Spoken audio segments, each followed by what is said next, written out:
IVM. Hi, everybody. Just wanted to ask everyone for a quick favor. We're running a brand survey right now and would really appreciate it if you could let us know what you think about the advertising on IVM. Go to ivmpodcast.com/survey and do let us know. As part of this, we'll be selecting 10 random participants and sending them some IVM swag, so do fill out those surveys.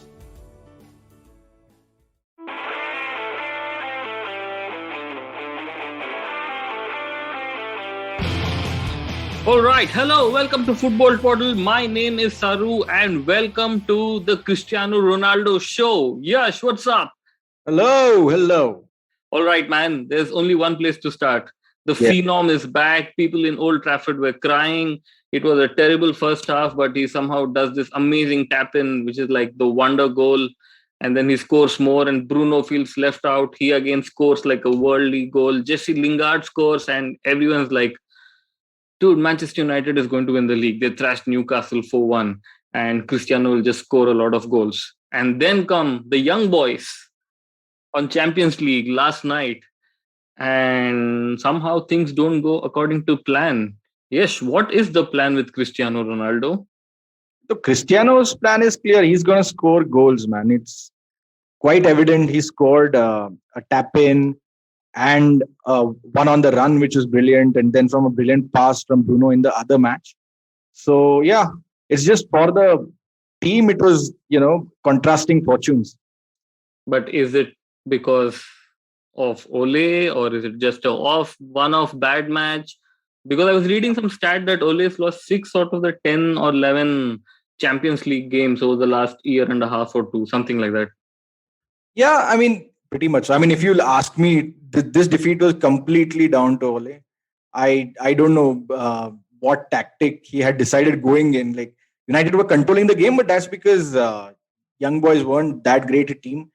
And as a manager, you have to learn how to play with 10 men, which he clearly has no idea how to do. Because at halftime, those substitution made absolutely no sense. United don't play.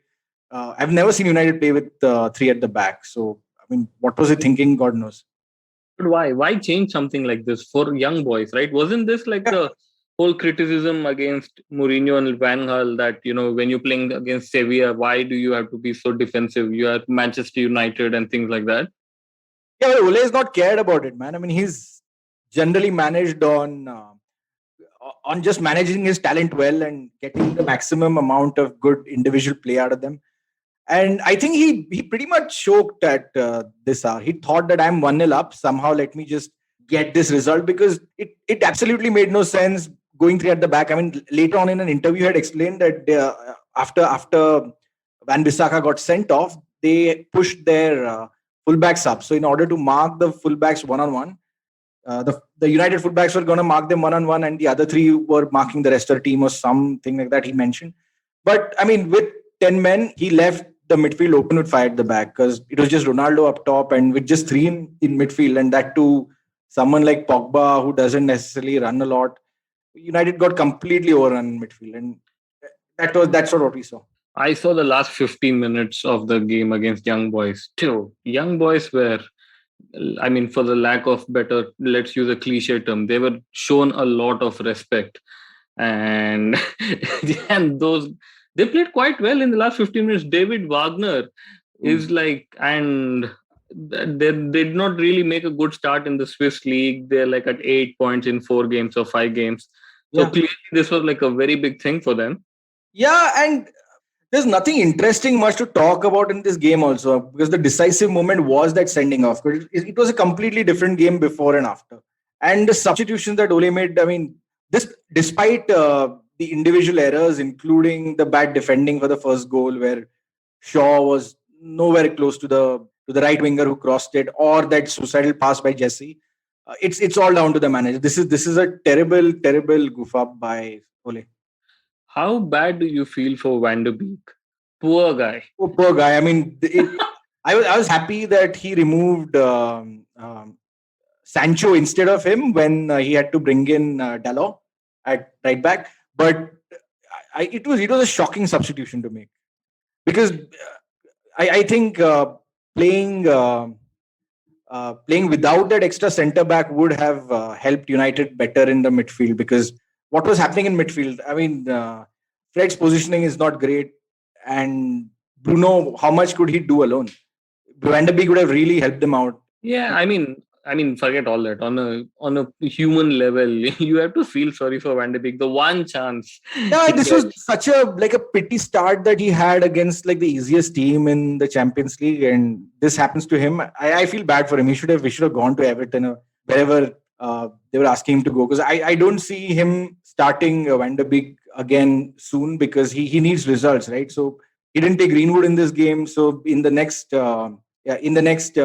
Premier League game, I think against West Ham, he's gonna start his strongest team to like bounce back and stuff. Yeah, but West Ham have Kurt Zuma, no? So I mean, come on. How does Van de Beek solve the Kurt Zuma problem? I don't know. One thing before the weekend, before we get all too negative about this, right. Cristiano supposedly makes this rousing speech to the dressing room, and dude, that was some atmosphere. The atmosphere was fantastic. We could see it even on TV. We could feel it. We could. I was following Twitter and YouTube about certain things going on in Manchester around this, and people are really expecting it to explode. And the only complaint I can have is the goals weren't spectacular, and the play really reminded me of last year when teams were holding United to a low block, and United players were just piling forward and making it an easy defensible system. But then again, Cristiano showed what is he going to bring to the team, because it was such an instinctive run that he made to the post for the first goal. And even in the second goal, when the pass wasn't the greatest, he just with one touch took it on his left foot and got it on target. So it was a good night out for United fans. Yeah, so this is my point. Ole, for all his faults or shortcomings as a manager, now has someone who basically lives only to score goals. Yes. Right? So there can be a scenario that even if Ole screws up during the game, as long as his man management is okay, and he tells everyone that Cristiano is the guy, which I think everyone accepts, United still are in a good shot for everything. Yeah, but I mean, they should be in a good shot. I think this has come a season too late for me to be patient about Ole, because there are honestly two big competitions that I really care about: the Champions League and the Premier League Cup. Yeah. So, but honestly, it's okay if United don't win it, but they were nowhere close to even challenging in the last few years.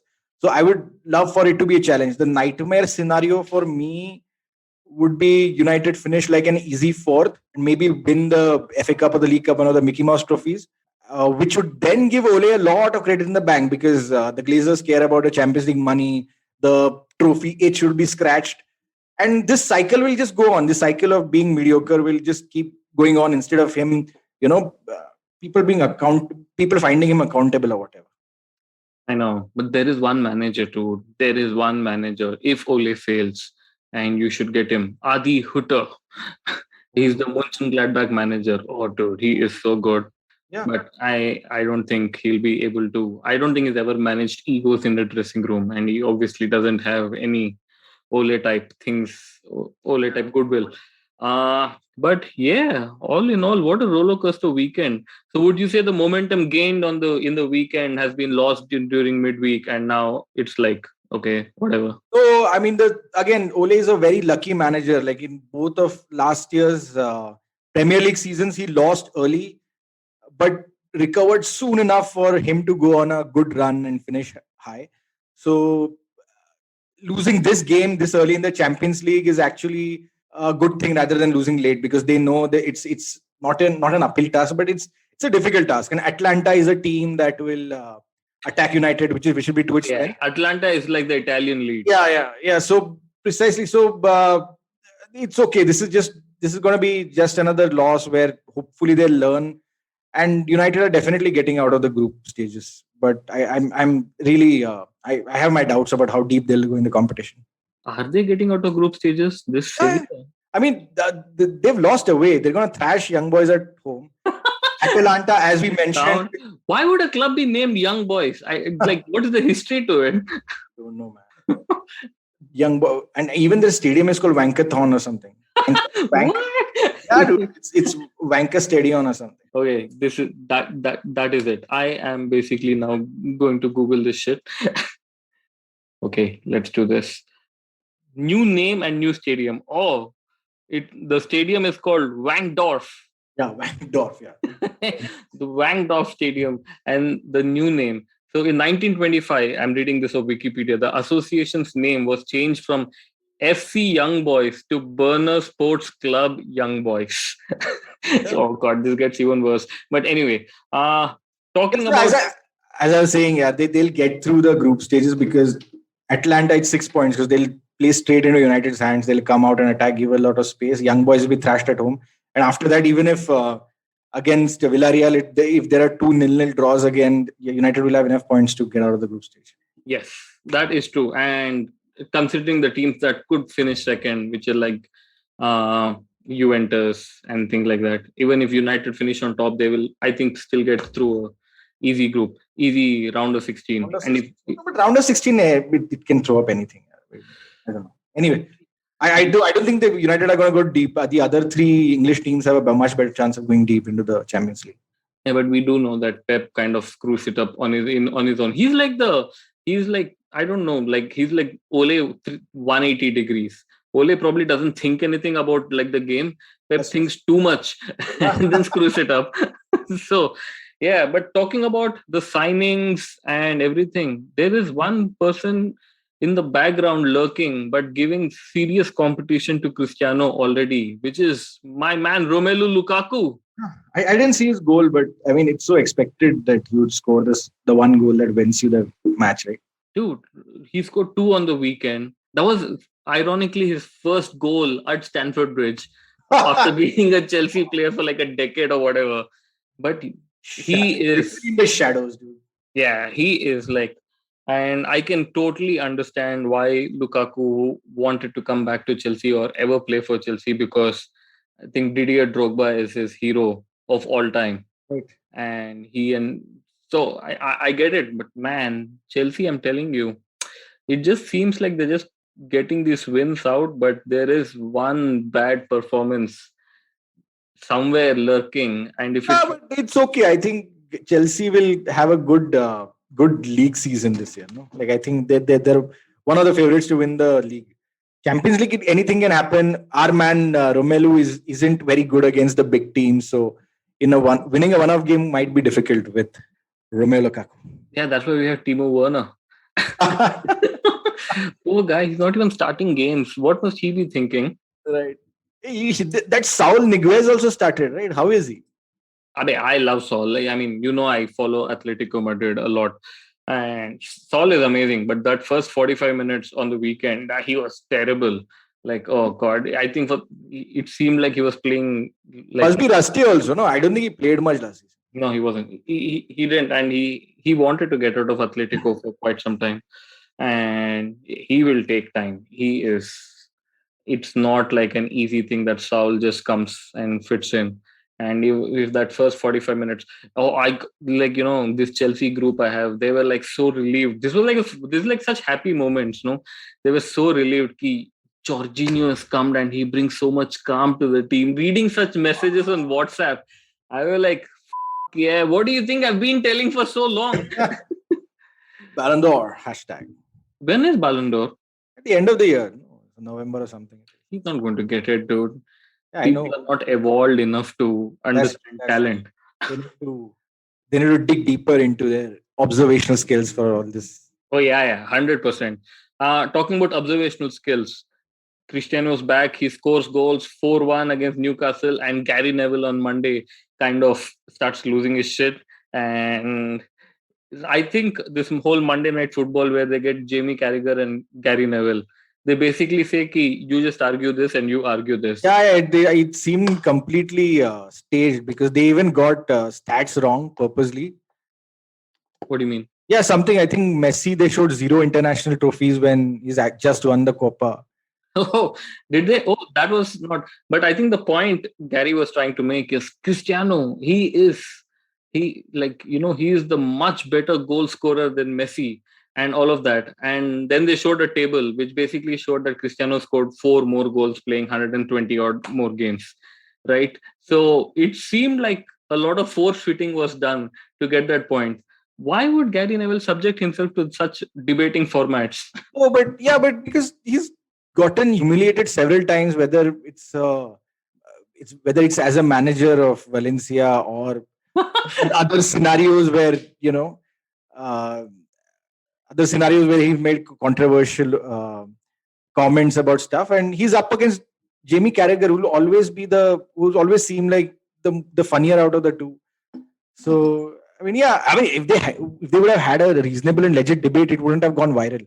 If those stats were right, it wouldn't have gone viral. They did it to piss off people, dude. They literally this became a Twitter thing because it was such a bad argument from Gary Neville. Gary, there's one team, Yash, which we try to forget about on this podcast, but they are slowly creeping up, doing their business, and not really talking much about it, which is Liverpool. I saw the Leeds versus Liverpool game. They were so good, and I mean, for all the faults and laughing and jokes and banter, Thiago and Fabinho, oh, that could be something. And I'm telling you, Jurgen Klopp is slowly he's so much more happier doing this underdog shit. Yeah. And I think if the league is difficult, I mean, they've ignored the Mickey Mouse Trophy so far, but if that's missing on his CV, I think he should focus on that. Because the league is very difficult to win, honestly. For him. Why? Especially because he's not been backed in the window. I mean, Henderson always gets injured. Plus, one of his main players, Salah or Van Dijk, gets injured. He's gonna have a problem. So, I mean, top four is easy for him, but he shouldn't take his eye off the ball when it comes to League Cup, I guess. Oh, he should just focus on League Cup and FA Cup, maybe. Yeah, I mean, I don't know who they have drawn, but that can be a easy low hanging fruit that he's not had before. Yeah. Oh, one more thing. Why do people get pissed off when Jurgen Klopp says we are not like City, PSG, or Chelsea? We don't have the money. We have to make do with the money which we generate from the club. So I couldn't buy anyone. So like, why is that so triggering to like fans who are not Liverpool fellows? No, but he also said that I don't know how other clubs do it, which is a silly statement to make. How would he know? Like no, but I guess the clear implication was that they're not like the other clubs are not doing it the right way or whatever. No, the clear implication is that the other clubs are owned by money bags, and even though my owners are money bags, they're not going to put in. Yeah, so he should target his owners, right? Like for what? They've been good owners. Yeah, they've been decent owners, but he should say, "Arey, like I don't get the backing," rather than I don't know how the other clubs do it. Dude, he's no Jose Mourinho. Jose Mourinho would say both the arguments. Yeah, he would. And that's what makes Jose the ultimate entertainer. No? This was the funniest, when Jose was, and I'll tell you why we're talking Jose. When Jose was the Manchester United manager, right. So like they asked him, "Oh, what? Now you have a bigger transfer budget you're spending." He's like, "Yeah, but we as a club still have to generate from our own resources. We are not owned by countries." And it was like such preposterous argument. But my man Mourinho seems to be having fun. I don't know how that long celebration was so amazing. And I saw the Roma Sassuolo game. I mean, it's obvious I would have seen that. Yeah. But dude, that was the most fun 45 minutes you could have watched. It's like they had no freaking idea what was going to happen. And Mourinho basically started making substitutions to go for the win. He's like, screw this. Yeah, dude, his 1000th game, right? Right. And he obviously wanted to win it.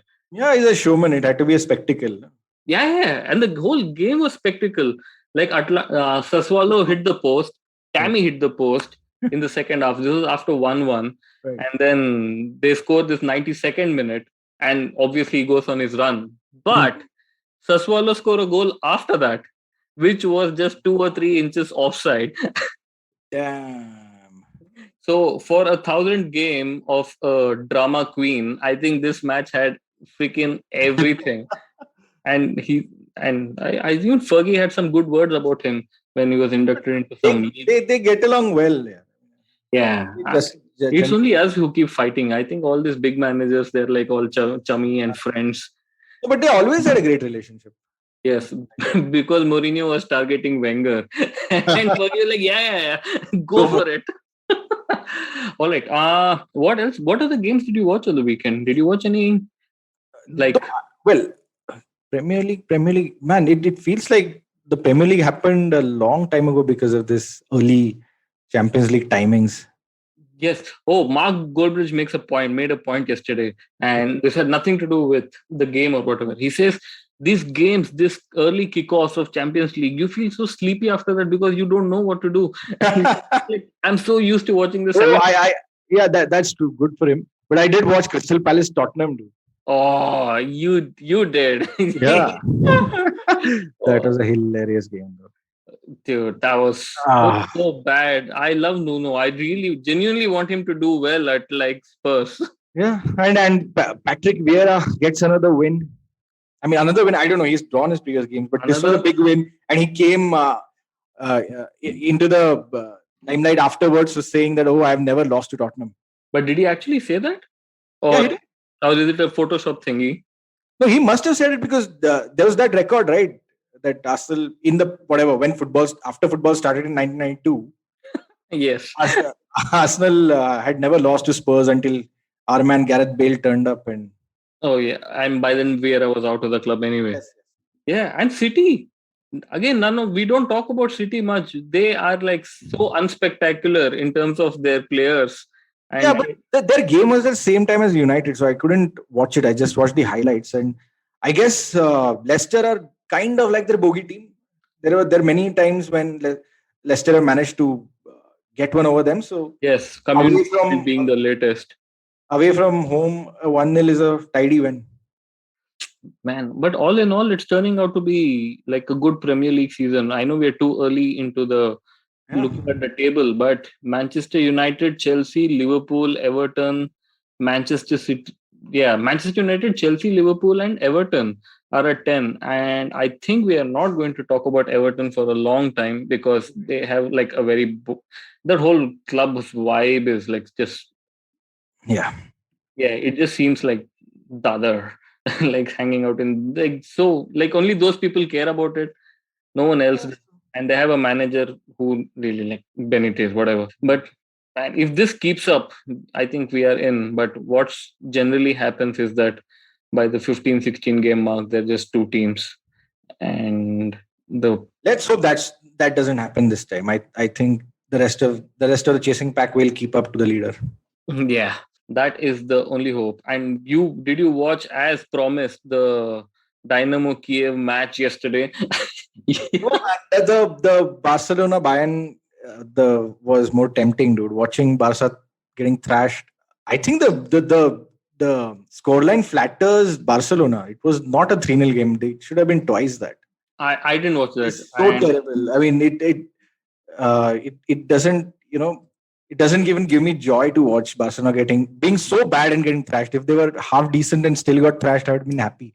But Bayern are clearly like light years ahead. They're one of the favorites to win the tournament for me. Really? They were that good? I didn't know. They're brilliant, dude. I mean, this could be the year when Nagelsmann really stamps his thing as one of the great managers in the world. He is. I think he's the upcoming superstar manager. Yeah. He has age also with him. Exactly. And he doesn't have the loser baggage of Poch. So, man. But let's talk about one more person before we go to the break. If Cristiano was the epitome of what an athlete could become in football, like a football athlete, there is one guy who is being tailor-made from a very young age to be the supreme athlete, Erling Haaland. Supreme athlete at what? High jump? Dude, no. I think they are trying to create this perfect striker. Like possibly, but he looks so awkward, man. It's like yes, exactly my point. He looks like a human project of trying to get him like a FIFA all-time thingy. There's something weird about him. There is something very weird when he's running. He looks very robotic. See, you're getting what I'm trying to say. I'm getting what you're saying, but let's see. He's certainly a superstar, man. He's certainly a superstar in the making. really weird. But come on, even in his interviews he gives quirky answers. He's not a boring robotic guy. He's got a character. Oh, essay. So you can see his humanity in that. What humanity did you have? Did you see in Erling Haaland? So like I like characters who joke around and stuff like that. Yeah, who don't take themselves very seriously. Yeah, who don't give boring answers. So while we are recording this podcast, I was watching the Besiktas versus Dortmund game. Oh. And because Dortmund are okay to watch, but Michi Batshuayi plays for Besiktas, so I thought ki wow. Hello, let me see this. And Haaland obviously scores, which is not a surprise. But yeah, Dortmund, I don't think they're going to win anything this season, but not bad. They're doing whatever they can. It's okay. By next season, clubs will earn money from transfers and from their stadiums and all that, and they'll have money to get this guy out of Dortmund. Oh yeah, for sure. And you know why I wanted to watch Michi? Because on the weekend when I was watching Roma Sassuolo had a player or has a player, Jeremy Boga. Okay. Jeremy Boga is a Chelsea youth product who was basically loaned from 2014 or 15, one of those years. Every year he was just being loaned and he finally got out of. And he's been playing for Sassuolo for 2-3 years. Mm-hmm. I was just thinking, so many youth products of Chelsea. Abhi kahan phele? Like they're playing all over the world randomly, doing all right. Right. I mean, as I think Wenger at that time said, it's football feudalism. Who said this? Wenger. Yeah, but Wenger also said you should play World Cup every 2 years, whatever. Which I was so happy with Klopp saying that you're just killing the footballers.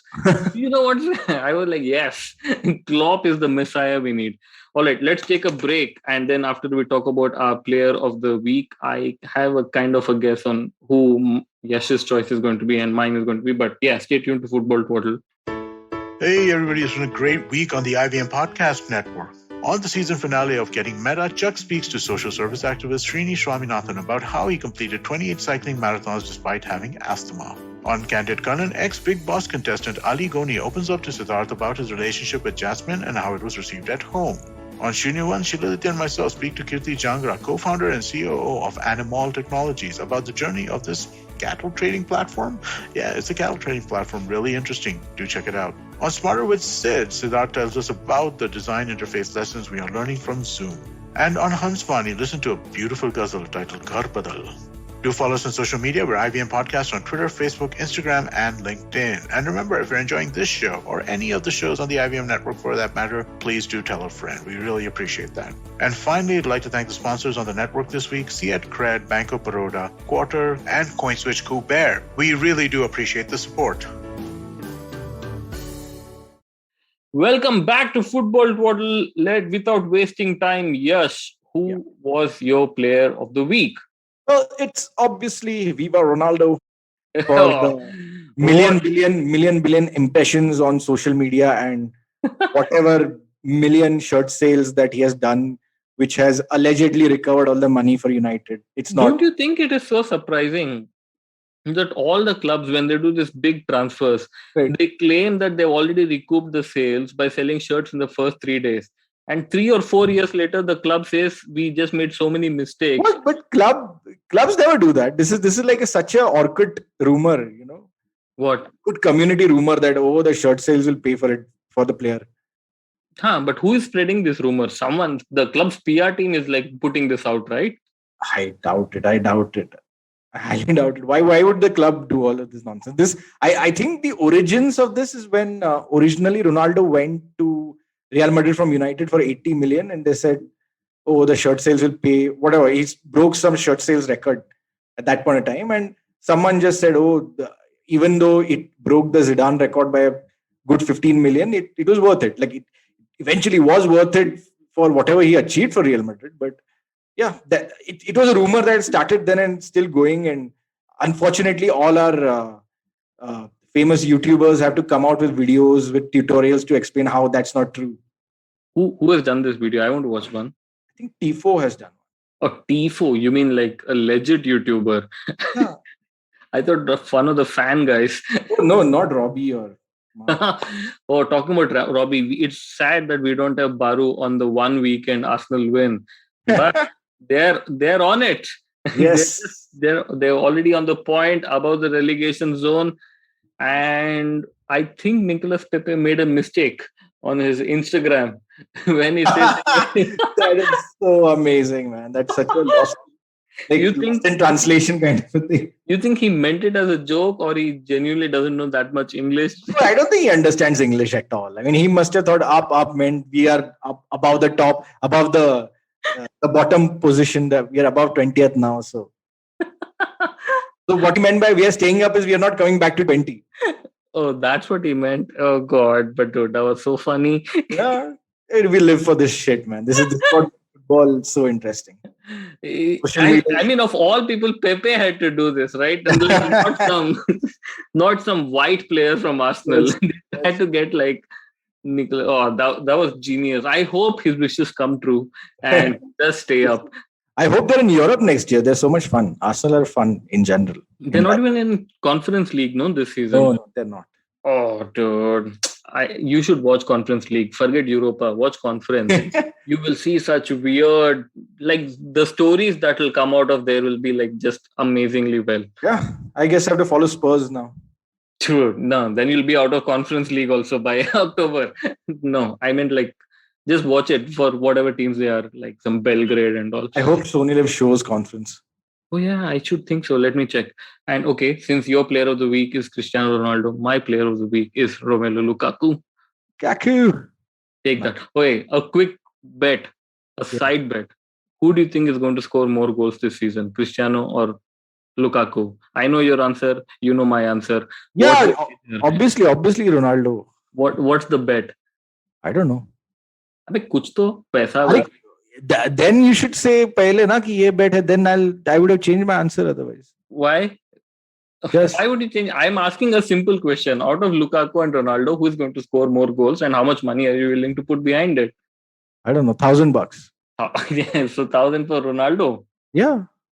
Oh, dude. No, I don't think so. I think he's going to peter away. Okay. All right, let's talk about this weekend's matches. What is the game you are going to watch, Yash? I think Chelsea versus Tottenham is there. Or should I pick that? Yes. This is where we'll find out how good Nuno is, because he's already beaten Man City so far.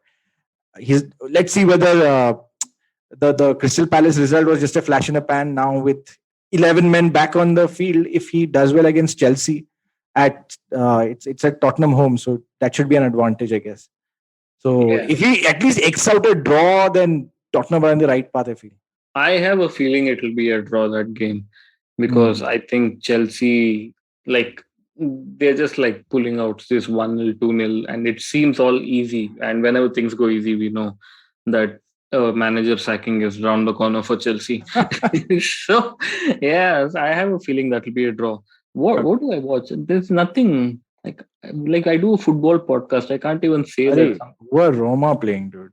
Oh, let me check. No, man, Verona. I don't think Verona. They're going to beat Verona easily, and that's not even fun. I think I will. Let me actually check, since we're kind of becoming a little international. There is Juventus versus Milan. Ooh. That I am supporting Milan 100% to show Juve their place. Awesome. And if you're not really following Serie A that much, Juventus are 3 games down, 1 point. They're already 8 points off the table. Obviously, Ronaldo left. What do they expect? No, kept him afloat last time. You should have seen some of their games last season also. The problems are much deeper than Ronaldo. So obviously, they didn't have money to buy anyone. They got Ramsey for free. But that's the problem. No, free transfer is never a free transfer. You pay so much more in sign-on bonus, agent. Oh God! Yeah. And hey, this derby doesn't have a name, right? It's Inter versus this one has Derby dell'Italia, Juventus, and this one. Juve Milan. What is it called? Let me check. And of course, the Milan Derby is the Milan Derby. Juve Milan Derby. It has no name. Yes, this nameless derby. Wow. Is what I will be watching this weekend. Nice. And in the hope that Juventus do not win and Zlatan can trash them. Oh yeah, I saw the pictures on Instagram of his injury and then his his recovery. Dude, those injuries look so bad of all these footballers. Talking of injuries, UA Milan is all fine, and I know that Juventus probably will draw or lose. But Harvey Elliott, poor kid. Well, yeah, that was such a freak injury, man. I'm happy that he's okay and will return, but he's such a nice guy. He said eventually that I don't think it was a red card and I'm okay now. Blah. Yeah, I didn't understand that red card. We have to talk about it. Just because someone gets injured or like gets badly injured in a freak injury, you suddenly think that it's a bad tackle. You think, right? But what, or like what? You're now retrospectively thinking it's a bad tackle. I'm sure it affects the ref, but it just seemed like whatever, man. I think he went for the ball, missed it. I don't think it was such a bad tackle, but I mean, what can you do? Yes, talking of that, there was a huge debate again on social media, with specific to this injury, saying that football has let such things slide past for too long, right? Okay. Basically that. So I think what the crux of the argument was that people have to genuinely get injured or actually get injured in the tackle if someone's escaping the foul. They really don't. Those things don't get that much attention, sort of a thing. Yeah, but I mean, I've previously seen like high boots which don't get like where there's very little impact also leading to sent off. Yeah, so that was the point, that you have just encouraged this thing. So you're like, in a way, they're like you're encouraging people to actually get the contact and get fouled, or basically like you are not even respecting that, okay, this fellow was about to get seriously injured if he actually went in for that, but that is still a dangerous play and you give some sort of yellow or whatever. That was the argument. Possibly. I mean, I think there could be committees who can look into this retrospectively and decide. And it should be definitely headed by Arsene Wenger. Poor guy has nothing else to do. Yeah. So that's it. Are you going to watch UA Milan? Do you even watch anything I like recommend on the podcast? Yeah, I watched like maybe 50% of what you recommend. Because anyway, it's in the Premier League, so I end up watching anyway. Yeah. I love Simone Inzaghi, and I think his Inter have a way better chance than that Conte's Inter. Really? I haven't followed it that much. Conte is so useless in Champions League. Oh, okay, that way. All right. Yeah, so that's the game we're going to watch. Alrighty. Thanks, Yash. Right. It's a pity that Baru couldn't be here. Those rare occasions where Arteta shows glimpses of a good manager. All right. But let's hope they win again this weekend and Baru is back next week. All right, man. Yes, take care. All right. Bye-bye. All right. Bye, guys. Take care.